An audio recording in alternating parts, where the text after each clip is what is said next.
Jadi gini ya, saya jelaskan pada rekan-rekan media supaya masyarakat juga paham ya. Yang namanya pada saat sudah berpindahnya tugas dan tanggung jawab tentang seorang tersangka menjadi terdakwa, itu JPU diberikan kewenangan 20 hari ke depan.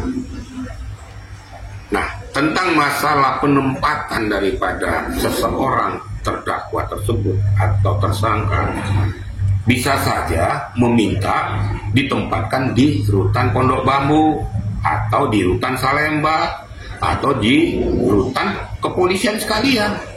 Tapi dia adalah merupakan tahanan kejaksaan. Makanya dikatakan tahanan kejaksaan cabang Salemba atau Pondok Bambu.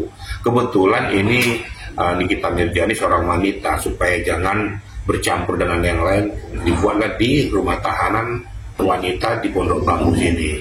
Jadi nggak ada hal yang aneh gitu loh, kenapa ke Pondok. Bukan tahanan rutan Pondok Bambu, salah, tahanan kejaksaan. Kalau nanti sampai pengadilan meminta supaya tetap masih ditahan sana, tetap aja di rutan Pondok Bambu, tapi sudah tahanan merupakan kewenangan daripada pengadilan. Berandai-andai lah, mungkin ya, nggak usah di kejaksaan, di kepolisian bisa aja turun 12 gelar perkara, 12 orang, apa ada yang aneh? Nggak juga.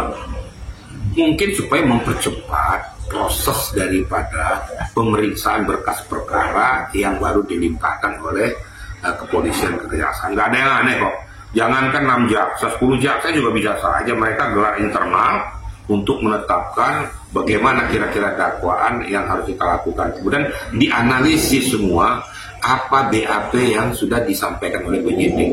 Di situ dipetik nanti beberapa pokok atau pointer yang dipersiapkan mereka untuk nanti disajikan di sidang pengadilan. Jadi nggak ada yang aneh itu sebenarnya, ya. Jadi jangan orang berpikir, wah ini dipaksakan kok, sepertinya suatu peristiwa yang sangat besar gitu kan. Nggak ada, biasa-biasa saja. Wong sudah tidak pidana korupsi yang besar-besaran aja nggak gitu-gitu amat gitu. Jadi nggak ada yang aneh tuh. Jangan kan 6, 12 pun jaksa nggak ada masalah kok. Justru mereka tuh berkolaborasi, berinteraksi untuk mempercepat prosesnya supaya siap disajikan ke pengadilan. Kira-kira itu media ya, saya luruskan ya. Jadi jangan sampai masyarakat berandai-andai, oh ini dipaksakan, ini sebenarnya kasusnya ini sangat-sangat betul-betul jelimet. Enggak lah. Kasusnya jelas kok, fakta hukumnya jelas kok.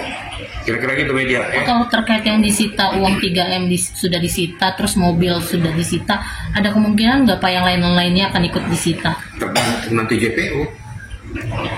Yang jelas apa-apa yang disita oleh JPU itu pasti ada irisannya dengan peristiwa pidana itu. Nggak mungkin serta-merta disita kalau tidak ada irisannya dengan peristiwa pidana itu. Kalau saya menyatakan bahwa peristiwa pidana penyitaan barang bukti ini dan lain sebagainya ini pasti ada kaitannya dengan TPPU. Pasti ada kaitannya. Kalau tindak pidana biasa nggak mungkin. Nah, jadi jangan salah ya. Ada yang mengatakan tuh, kok hebat sekali kok sampai TPPU. Ada yang mengatakan lagi bahwa sudah bocor jadi kejaksaan bahwa pemerasan akan dihilangkan. Saya ketawa ini pengacaranya dulu amit-amit deh. Asal ngomong aja gitu. Pemerasan itu adalah pidana pokoknya. Nah kalau pidana pokoknya dicabut, dihilangkan, terus TPPU-nya kemana? Terus apa yang mau didakwakan oleh JPU?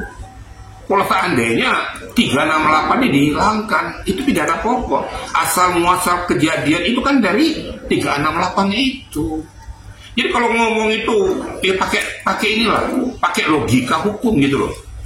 Jangan supaya nyenengin masyarakat, terus kemudian fans-fansnya sepeda, oh ini pengacaranya bagus nih, pokoknya seneng lah. Tapi merusak pola pemikiran masyarakat.